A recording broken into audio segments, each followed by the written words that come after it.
சேலம் சீலநாயக்கன்பட்டியில் நிர்வாகிகள் சந்திப்பு நிகழ்ச்சி நடைபெறும் திடலுக்கு தாவேக தலைவர் விஜய் வந்தடைந்தார். அந்த காட்சிகளை பார்க்கலாம்.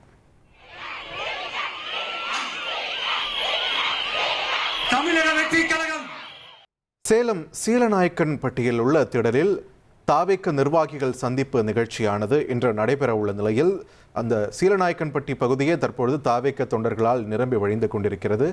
4998 நிர்வாகிகளுக்கு மட்டும்தான் அனுமதி என்று தெரிவிக்கப்பட்டிருக்கிறது. பொதுமக்கள் யாருக்கும் அனுமதி இல்லை என்றும் தெரிவிக்கப்பட்டிருந்தாலுமே விஜயை பார்க்க வேண்டும் என்ற ஆர்வத்தில் சாலை நெடுகிலும் மக்கள் குழுமியிருந்த காட்சிகளையும் பார்த்தோம்.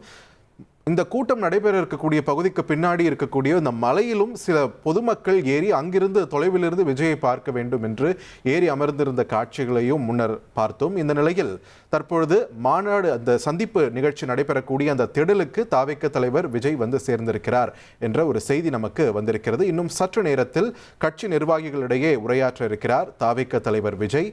சேலம் மட்டுமின்றி ஈரோடு, நாமக்கல், தருமபுரி, கிருஷ்ணகிரி உள்ளிட்ட 5 மாவட்டங்களின் நிர்வாகிகளும் இந்த சந்திப்பு நிகழ்ச்சியில் பங்கெடுக்க உள்ளனர் என்பது குறிப்பிடத்தக்கது.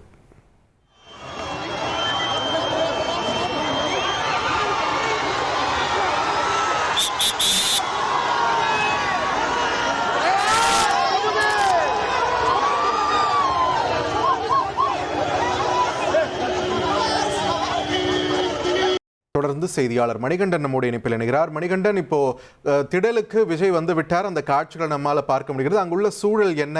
பொதுமக்களுக்கு அனுமதி இல்லைன்னு சொல்லியிருந்தாலுமே ஒரு பெரிய கூட்டு வெளியில திரண்டிருக்கிறத பார்க்க முடிகிறது. என்னென்ன முன்னேற்பாடுகள் செய்யப்பட்டிருக்கின்றன? அங்குள்ள சூழலை பதிவு பண்ணுங்க. சேலம் சீலநாயக்கன்பட்டி அருகாமையில இருக்கக்கூடிய திடல்ல இந்த தமிழக வெற்றி கழக நிர்வாகிகள் சந்திப்பு கூட்டம் தேர்தல் பரப்புரை கூட்டமாக நடைபெறுகிறது. இந்த கூட்டம் சற்று முன்னர் தொடங்கி இருக்கிறது. கட்சியுடைய சேலம் மாவட்ட செயலாளர் பார்த்திபன் தற்போது இந்த கூட்டத்தினரே வரவேற்புரையை ஆற்றி வருகிறார். தொடர்ந்து செங்கோட்டையன் உள்ளிட்ட முக்கிய நிர்வாகிகள் உரைக்கு பிறகாக தமிழக வெற்றி கழக தலைவர் விஜய் உரையாற்றுவார் என தெரிவிக்கப்பட்டிருக்கிறது. ஏற்கனவே குறிப்பிட்டவாறு 4998 நிர்வாகிகளுக்கு இந்த நிகழ்வுல கலந்து கொள்வதற்கான பாஸ் வழங்கப்பட்டிருக்கிறது. அவர்கள் அனைவருமே உள்ளே அனுமதிக்கப்பட்டிருக்கின்றனர். பெண்களுக்கு என பிரத்யேகமாக 4 தனி பிளாக்குகள், ஒரு பிளாக்ல 250 நபர்கள் நிற்கும் வகையில முன்வரிசையிலே அவர்களுக்கு இடம் வழங்கப்பட்டிருக்கிறது.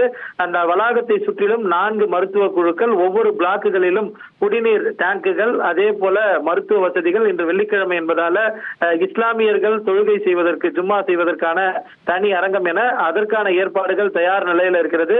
பொதுமக்கள் பெரும்பான்மையானோர் இளைஞர்கள் குடும்பத்தினருடன் வந்திருக்கின்றனர் என்பதையும் பார்க்க முடிகிறது. இந்த விழா நடைபெறக்கூடிய வளாகத்திற்கு பின்புறமாக ஒரு சிறிய குன்று இருப்பதன் காரணமாக அந்த குன்றின் மீது குடும்பத்தினர் வந்து விஜயை பார்ப்பதற்காக கைகளில் குழந்தைகளோடு காத்திருப்பதையும் பார்க்க முடிந்தது. அவர்கள் அப்புறப்படுத்தும் பணிகளிலும் தமிழக வெற்றி கழக நிர்வாகிகள் ஈடுபட்டு வருகின்றனர். தொடர்ந்து காவல்துறையினரும் 1000க்கும் மேற்பட்டோர் பணியில ஈடுபடுத்தப்பட்டு வருகின்றனர். 400க்கும் மேற்பட்ட தன்னார்வலர்கள், 200க்கும் மேற்பட்ட தொண்டர் படையினரும் தமிழக வெற்றி கழகம் சார்பில் ஏற்பாடுகளை செய்து வருகின்றனர். இன்னும் 5 to 10 நிமிடங்களுக்குள்ளாக இந்த நிர்வாகிகள் உரை முடிந்ததற்கு பிறகு தமிழக வெற்றி கழக தலைவருடைய விஜயின் உரை துவங்கும் என எதிர்பார்க்கப்படுகிறது. சேலத்துல பிரதான பிரச்சனையாக இருக்கக்கூடிய இந்த 8 வழிச்சாலை பிரச்சனை, அது மட்டுமல்லாமல் ஆலைகள், தொழிற்சாலைகள் உள்ளிட்ட பிரச்சனை, அது மட்டுமல்லாமல் அண்மையில சென்னையில அவர்களது நிர்வாகிகள் சர்வே எடுக்க செல்லும் போது திமுகவினர்களால் தாக்கப்பட்டதாக ஏற்கனவே அவர்கள் தாவேகா சார்பில் கட்சியுடைய தலைவரே குற்றச்சாட்டி இருக்கிறார். இந்த நிலையில அது தொடர்பான அவரது கருத்துக்களையும் அவர் இந்த உரையில தெரிவிக்க இருக்கிறார் என்பது தகவலாக இருக்கிறது. 4998 நிர்வாகிகள் உள்ளே அனுமதிக்கப்பட்டிருக்கின்றனர். அவர் சேலத்துல விமான நிலையத்திலிருந்து புறப்பட்டு வந்த அந்த 4 கிலோமீட்டர் தூரம் சாலைகள்ல வழிநெடுகளும் நிர்வாகிகளும் அந்தந்த ஊர்களில் இருக்கக்கூடிய பொதுமக்கள் அவர்களது வீடுகளை தாண்டி செல்லக்கூடிய ஒரு உச்சபட்ச திரை நட்சத்திரமும் அரசியல் கட்சி தலைவரையும் பார்ப்பதற்காக ஆவலுடன், அதாவது வயது வித்தியாசமின்றி காத்திருந்ததை பார்த்து அவர்கள் அவர்களுடைய கருத்துக்களையும் தெரிவித்திருக்கின்றனர். மேலும் தொடர்ந்து காவல்துறையினர் போக்குவரத்தை சரி செய்யும் பணிகள்ல வழிநெடுகளும் ஈடுபட்டு வருகின்றனர். விமான நிலையத்திலிருந்து, அதாவது இங்கிருந்து நீலாங்கரிலிருந்து புறப்பட்டு தனி விமானம் மூலமாக சேலம் சென்றடைந்து சேலத்திலிருந்து சாலை மார்க்கமாக 4 சக்கர வாகனத்துல சற்று முன்னராக விழா நடைபெறக்கூடிய அந்த உள்ளரங்கத்திற்கு அவர் சென்றடைந்திருக்கிறார். இன்னும் 10 நிமிடத்தில் அவர் உரையாற்ற இருக்கிறார். மணிகண்டன், நண்பகல் நேரம், வெயில் வேற கொஞ்சம் உக்கிரமா இருக்கும். அங்க திரண்டு இருக்கக்கூடிய நிர்வாகிகளுக்கு தொப்பிகள் வழங்கி இருக்கிறதையும் பார்க்கிறோம். அது இல்லாம வேற என்ன ஏற்பாடுகள், தண்ணீர் மாதிரியான ஏற்பாடுகள்லாம் எப்படி செய்யப்பட்டிருக்கு?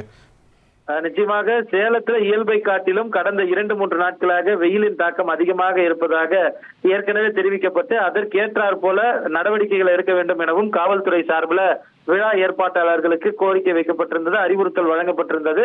அந்த அறிவுறுத்தலை ஏற்று ஒவ்வொரு நிர்வாகிகளுக்கும் உள்ளே செல்லும் போது கட்சியுடைய நிறத்திலான பையை கொடுத்து அதுல வாட்டர் பாட்டில் 500 ml அதே போல ஒரு மேங்கோ ஜூஸ் போன்ற ஒரு பழச்சாறு அடங்கிய சாரும் ஒரு பிஸ்கெட்டும் அதே போல ORS கரைசல் நீர்ச்சத்து குறைபாடின் காரணமாக கடந்த பல்வேறு மாவட்ட சந்திப்புகள்ல, அதாவது தமிழக வெற்றிக் கழக மக்கள் சந்திப்பு நிகழ்ச்சிகள்ல பெரும்பாலான தொண்டர்களும் நிர்வாகிகளும் மயக்கமடைந்ததை பார்க்க முடிந்தது. கரூரிலும் கூட அந்த கூட்ட நெரிசல் சம்பவத்துல நீண்ட காலமாக அவர்கள் நின்று காத்திருந்து நீர்ச்சத்து குறைபாடு தான் காரணமாக இருந்தது. அதன் காரணமாக ஜூஸும் வாட்டர் பாட்டிலோடு சேர்த்து ORSL கரைசலும் கொடுக்கப்பட்டிருக்கிறது.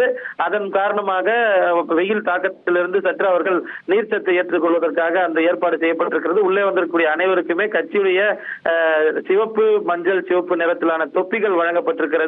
இது மட்டுமல்லாமல் மருத்துவ முகாம்கள், அதாவது அவசர ஊர்திகள் 15 அவசர ஊர்திகள் ஒவ்வொரு பிளாக்குகளுக்கும் இடையில இருபுறத்திலும் லெப்ட் ரைட் என பிரிக்கப்பட்டு நிறுத்தி வைக்கப்பட்டிருக்கிறது. இந்த கூட்டத்திலும் கூட காலையிலிருந்து 1-2 மயக்கமடைந்து உடனடியாக ஆம்புலன்ஸ் மூலமாக மருத்துவமனைக்கு அழைத்து செல்லப்பட்டதை நம்மால பார்க்க முடிகிறது.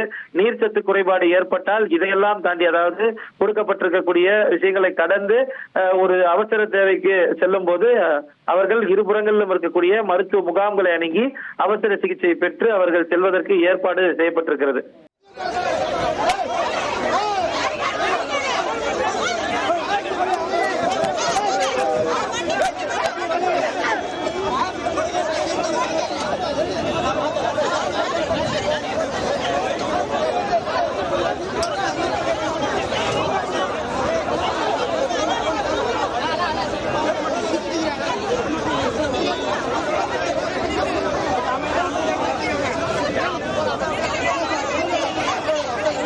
ஒரு கோடியே 26 லட்சம் மனங்களை வென்ற தந்தி டிவி யூடியூப் சேனல். தவிர்க்க முடியாத தம்ப்நெயில்ஸ், கலக்கலான கான்டென்ட்ஸ். நீங்களும் இந்த குடும்பத்தில் இணைய இப்பவே சப்ஸ்கிரைப் பண்ணுங்க. அசுரபலம் கொண்ட எங்கள் டிஜிட்டல் கரங்களில் உங்கள் விளம்பரங்களை சேர்க்க வாட்ஸ்அப் பண்ணுங்க. 8939888378. Email advttv@dttv.in.